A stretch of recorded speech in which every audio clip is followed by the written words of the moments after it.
São Mateus, capítulo 7, do 15 ao 20. São Mateus, capítulo 7, do 15 ao 20. Mas não deixe de ler a primeira leitura, extraída do segundo livro dos Reis, capítulo 22, do 8 ao 13, e o capítulo 23, do 1 ao 3. Esta é a liturgia desta quarta-feira. Primeira leitura do segundo livro dos Reis, capítulo 22, do 8 ao 13, e o capítulo 23, do 1 ao 3. Por favor, esta leitura é de suma importância. O Salmo 118 ou 119, 33, 34, 35, 36, 37 e 40. Ensinai-me a viver vossos preceitos, ó Senhor. E o nosso evangelho, São Mateus, capítulo 7, do 15 ao 20. Naquele tempo disse Jesus aos seus discípulos: cuidado com os falsos profetas. Eles vêm até vós vestidos com peles de ovelha, mas por dentro são lobos ferozes. Vós os conhecereis pelos seus frutos. Por acaso, se colhem uvas de espinheiros ou figos de urtigas? Assim toda árvore boa produz frutos bons, e toda árvore má produz frutos maus. Uma árvore boa não pode dar frutos maus, nem uma árvore má pode produzir frutos bons. Toda árvore que não dá bons frutos é cortada e jogada no fogo. Portanto, pelos seus frutos vós os conhecereis. Esta para nós é palavra da salvação. Glória a vós, Senhor. Meu querido irmão, minha querida irmã,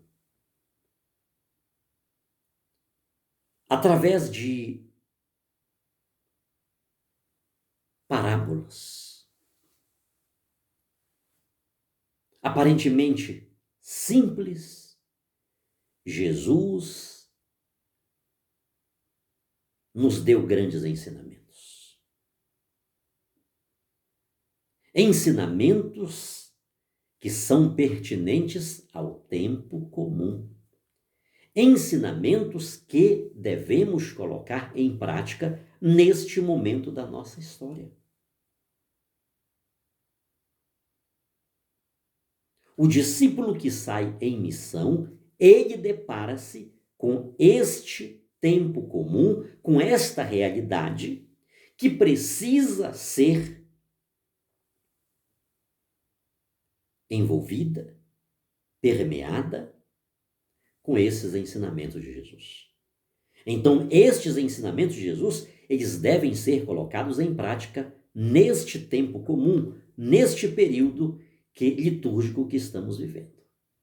Em casa, no trabalho, quaisquer que sejam as circunstâncias, esses ensinamentos de Jesus, por meio de parábolas, eles caem perfeitamente. Através desses ensinamentos, dessas parábolas, Jesus nos ensinou, inclusive, a reconhecer pessoas e situações boas e más. A partir deste evangelho, do 15 ao 20, destes 5 versículos, eu quero falar para você sobre 7 marcas ou 7 características do discípulo de Jesus. Do verdadeiro discípulo de Jesus. Primeira lição, primeiro ensinamento. O discípulo, Jesus está falando aqui, olha aqui, vamos voltar na leitura. Cuidado com os falsos profetas. Cuidado com os falsos profetas. O discípulo de Jesus, primeira lição, ele não é falso. Pesquise. O que significa isto? O discípulo de Jesus, ele não é falso. Ele não tem duas caras. Ele é o que é. Ele deve lutar para ser melhor, para ser uma pessoa transformada, segundo o coração de Deus, a vontade de Deus, o querer de Deus. Mas ele não é falso.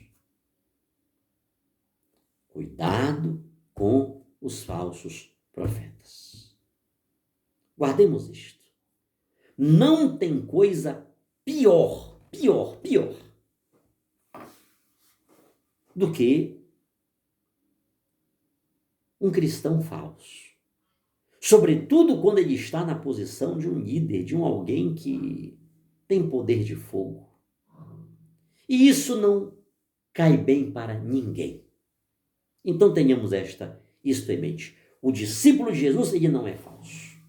Segundo, ele anda no caminho de Deus. O discípulo de Jesus anda no caminho de Deus.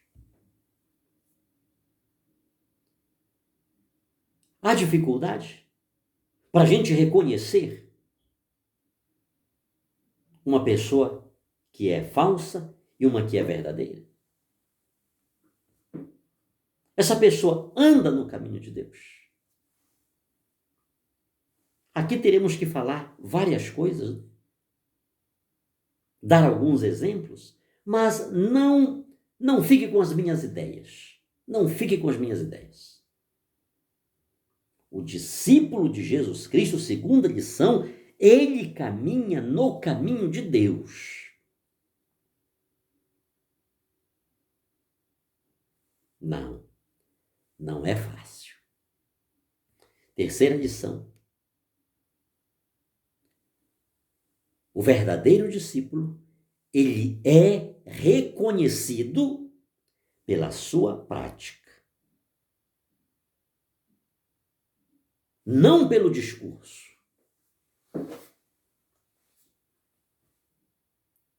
Pelo discurso, é muito difícil reconhecer o verdadeiro do falso, ou o falso do verdadeiro. Porque o que determina se alguém é falso ou verdadeiro não é o discurso, não é a argumentação, não é a sua retórica, é a prática, são as ações. E essa prática, essas ações, elas estão diametralmente opostas. Não pouco aquilo que se fala, aquilo que se discursa. O discípulo de Jesus, a terceira lição, ele é reconhecido pela prática. A quarta lição, ele é perseverante. Nesses 50 dias depois da Páscoa, nós lemos o livro dos Atos dos Apóstolos. Que bonito. Quanta lição de perseverança. Uma vez pegaram Paulo, cacitearam-no, né? Pedra. Pensaram que ele estava morto. Os irmãos fizeram um círculo em torno dele, ele levantou-se, entrou na cidade, se ajeitou, se alimentou e foi para outra cidade, para outra região, anunciar a mensagem de Deus. Estevão, Filipe, Nicanor. Olhemos os exemplos desses homens. Eles eram perseverantes.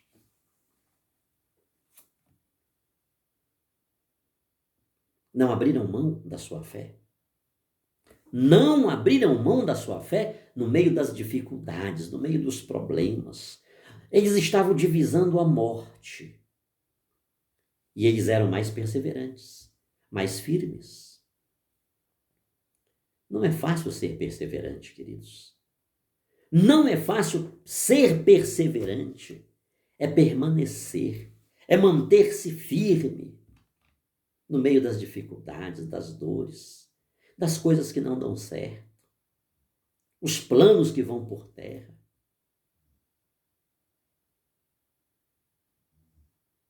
Não é fácil.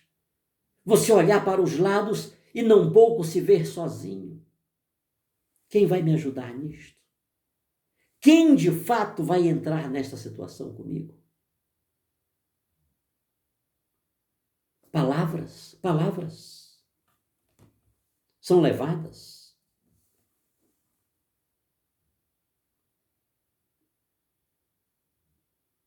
O discípulo de Jesus, ele tem um dom do Espírito Santo chamado fortaleza, queridos. Não é fácil. É um dom do Espírito Santo. Você quer ver se um discípulo, ele é falso ou é verdadeiro? Dê uma olhada. Se ele é perseverante. Se ele é perseverante.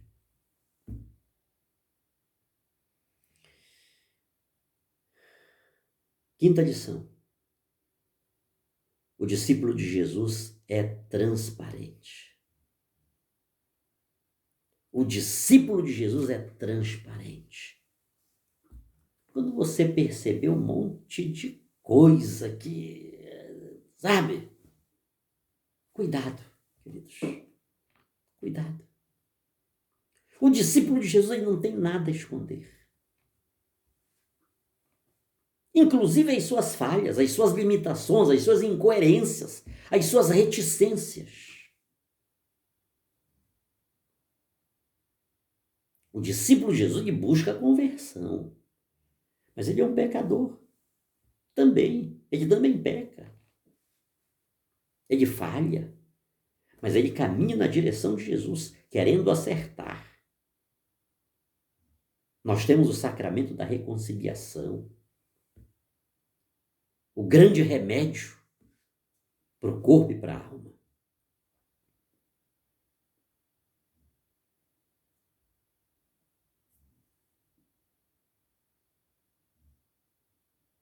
Ele não tem medo de dizer eu errei, eu falhei.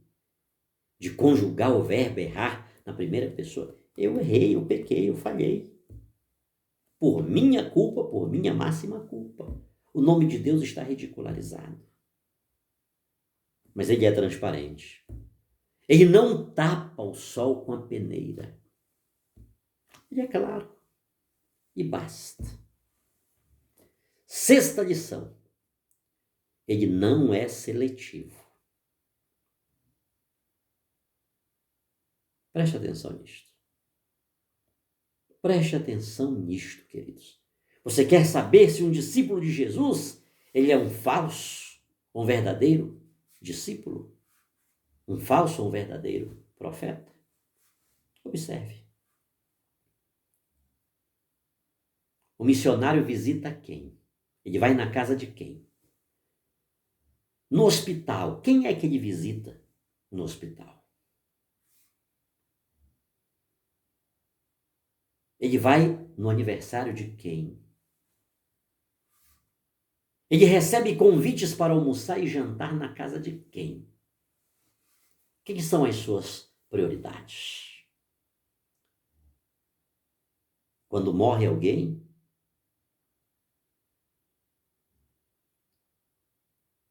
ele vai fazer as cerimônias, as exéquias? De quem? Naquele momento de dor, ele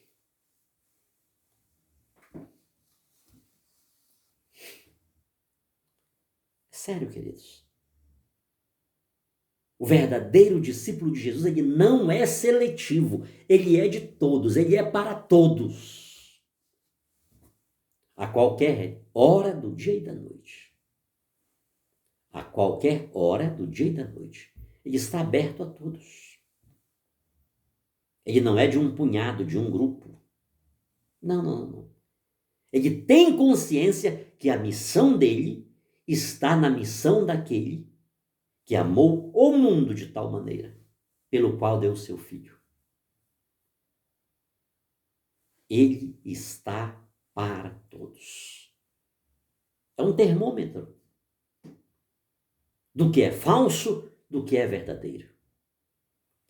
Sétima lição. O discípulo de Jesus, o verdadeiro discípulo de Jesus, ele não faz propaganda de si. Ele não faz propaganda dos seus atos. Ele não vive debaixo dos holofotes.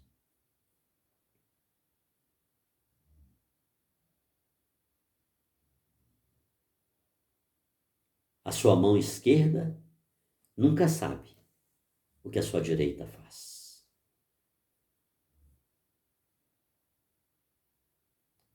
Observemos estas coisas, queridos. Desculpem, talvez estar falando para vocês numa simplicidade. Isso aqui a gente entraria e vai longe. E vai longe. Mas eu creio que basta. Eu creio que basta. Através de parábolas, de situações corriqueiras, Jesus trouxe ensinamentos grandes para nós, profundos. Se colocado, é para este tempo comum, se colocados em prática, com toda certeza, a nossa vida será diferente. Os nossos atos serão diferentes. Nós seremos pessoas produtoras de frutos bons. Porque estamos ligados a uma árvore boa. Jesus disse: sem mim nada podeis fazer. Quem está enxertado na árvore Jesus, quem é um galho da árvore Jesus, não dá frutos maus. É por isso que devemos falar de Jesus, queridos, com confiança, com sobriedade, com solidez, com audácia. Porque ele é fruto de uma árvore boa. É por isso que Maria Santíssima não pode ficar de fora. Esse Jesus, Todo-Poderoso, Criador do céu e da terra, esteve no ventre dela. Esteve no ventre dela. Esta árvore, Maria Santíssima, não pode ser jogada fora. Eu não posso querer o fruto e não querer a árvore. Para ele ser o fruto que é, ele veio daqui. Ele esteve aqui. Embora ele tenha vindo de lá. Mas ele esteve aqui. Deus quis que assim fosse. Se esta figura humana não prestasse, Deus não a teria escolhido para a obra tão grande, para uma missão tão grande. Quão insondáveis são os desígnios do Senhor.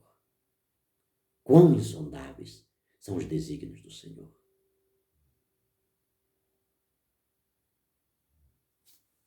A primeira leitura fala do livro da lei que foi reencontrado. Jesus é a lei. Jesus é a lei por excelência. Reencontremos essa lei. Ele não está perdido. Nós que nos perdemos. Porque estamos dando as costas para ele. Não estamos fazendo o que ele quer. Não queremos pautar a nossa vida pela vida dele. Porque pautar a nossa vida pela vida dele é muita exigência.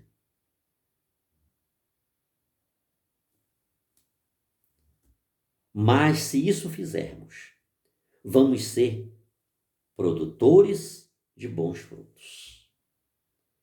E na força do nome de Jesus, pela intercessão de Maria Santíssima, aquela que foi capaz, porque Deus lhe deu a capacidade de ser portadora do bom fruto, que nos alimenta, que nos encoraja, que nos prepara para a vida eterna, que pela intercessão dela desça sobre todos nós hoje e sempre a bênção do Deus Todo-Poderoso, que é Pai, Filho e Espírito Santo. Amém.